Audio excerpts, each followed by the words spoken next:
कहानी है रामपुर गांव की, जहां के मर्द महिलाओं को हमेशा नीचा दिखाने की कोशिश में रहते। अरे अभी तक खाना नहीं आया, क्या मुझे एक और शादी करने की जरूरत है? नहीं जी नहीं, ऐसा मत करना, वरना मैं कहाँ जाऊंगी। खाना लेकर मैं अभी आई जी।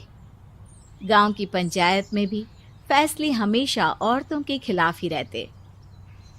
मैं जो फैसला सुनाता हूँ वो भगवान की आज्ञा होती है। इस लड़के ने अपने मन से शादी करके अच्छा नहीं किया। लड़के को घर भेज दो और इसकी शादी इसकी जाति की किसी लड़के से करवा दो, लेकिन ये लड़की, इसे तो गांव के बाहर निकाल दो। नहीं नहीं जमींदार साहब, ये क्या बोल रहे हैं? ऐसा नहीं हो सकता। मेरी बेटी मासूम है, इसे अच्छे बुरे की समझ नहीं है। अरे कहाँ जाएगी ये बेचारी? कहाँ जाएगी? इतनी चिंता है तो पूरे परिवार का गांव निकाला कर देते हैं। बेचारे पूरे बसे बसाए परिवार को गांव छोड़ना पड़ता है। चाहे जो हो, अगर बेटियों को कंट्रोल नहीं कर सकते तो गांव में रहने का कोई मतलब नहीं है। यहाँ औरतों को दब कर रहना होगा। कोई भी अपने हिसाब से कुछ नहीं कर सकता, सब ईश्वर की मर्जी से ही होगा। तभी गांव का एक आदमी दौड़ा दौड़ा आता है।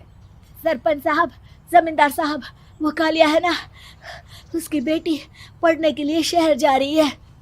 अच्छा, ये कब हो गया?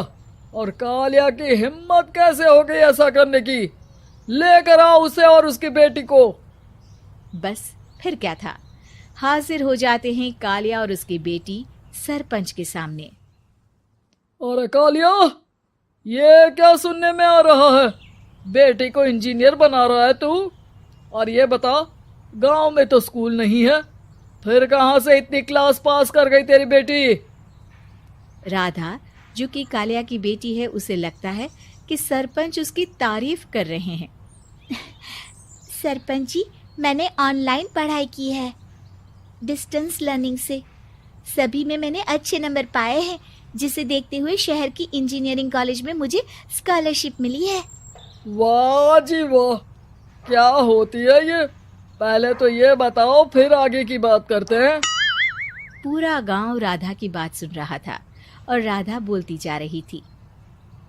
तो ऐसे मैं फ्री में एक अच्छी शिक्षा लेकर गांव में जो कुछ परेशानियां हैं, जैसे बिजली, पानी और इंटरनेट जैसी समस्याओं के लिए काम करूंगी।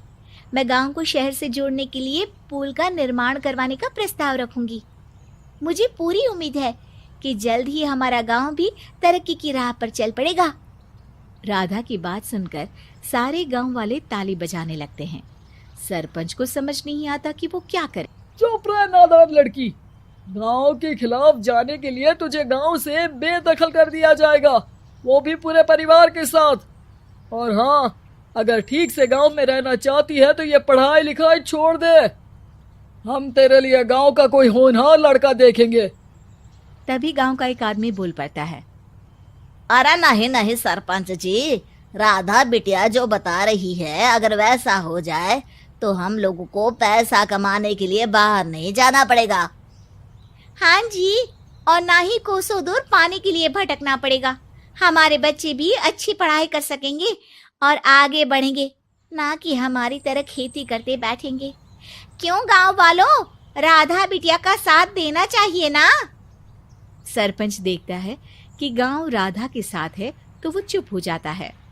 वो घर आकर अपने सलाहकार से बात करता है, जो बहुत ही चालाक किस्म का इंसान होता है। अरे सरपंच साहब, आपको बहुत ही होशियारी से काम लेना पड़ेगा।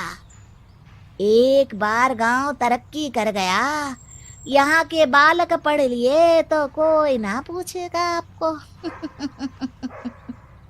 और फिर ये जो बेटा और बेटी है ना आपके, इनको भी आम लोगों की तरह ही जीवन जीना होगा। हाँ, लेकिन करे तो क्या करे? वो ना आप मुझ पर छोड़ दीजिए, बस मैं जैसा बोलूं करते जाइए। अगले रोज सुबह जब गांव वाले सोकर उठते हैं तो राधा के घर के बाहर और साथ ही वो लोग जिन्होंने राधा का सपोर्ट किया था, उनके घर के आगे लाल रंग से कल आऊंगी लिखा होता है। कल आऊंगी, यह क्या होता है? अरे यह तो खून से लिखा है, लगता है कोई भूत प्रेत या चुड़ैल का साया है। चलो सरपंच जी के पास चलते हैं। सभी सरपंच के पास जाकर उसे सारी बात बताते हैं। अरे ये तो बड़ी मुश्किल की बात है। चलो मैं एक बाबा को जानता हूँ, उन्हें बुला लेता हूँ। सरपंच बाबा को लेकर गांव के घर के बाहर जाता है। ओहो, तो ये वो चुड़ैल है जो उन लोगों को निशाना बनाते हैं जो गांव को बदलने का सपना देखते हैं। वो गांव को ऐसे ही संपन्न देखना चाहती है। वो नहीं चाहती कि कोई बाहरी यहाँ का कायाकल्प करे। क्या तुम लोगों में से किसी ने गांव को बदलने की सोच रखी है? तभी राधा की माँ रोते रोते आती है। मेरी राधा घर से गायब हो गई है। अरे कोई तो बचाओ, मेरी बच्ची कहाँ गई?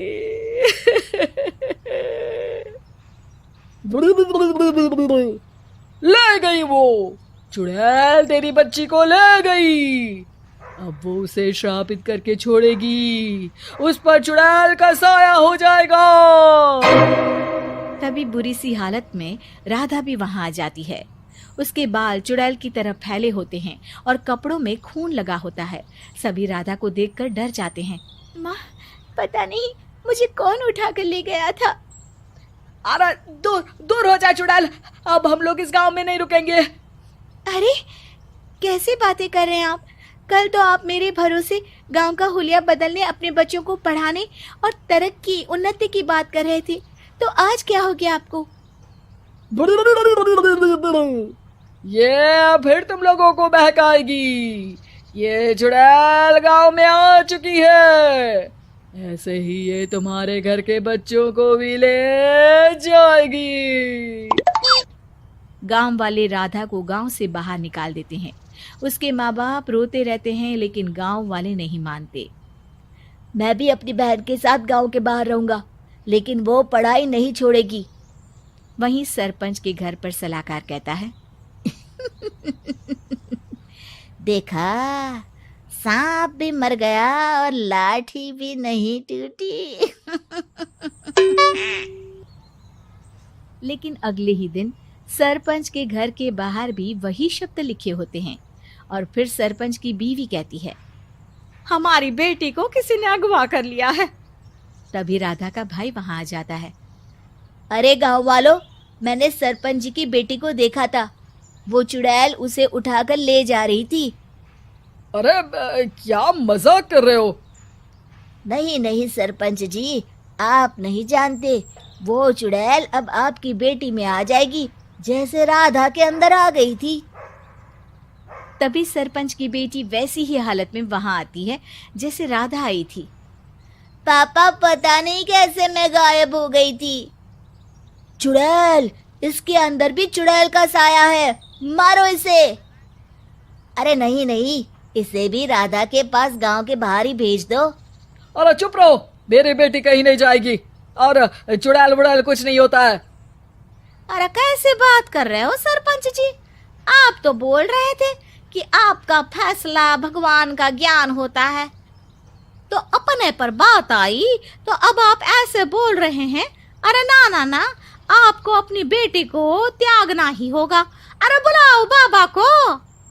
राधा का भाई बाबा को ले आता है, जिसे अब गांव वालों के डर के कारण सच बोलना पड़ता है।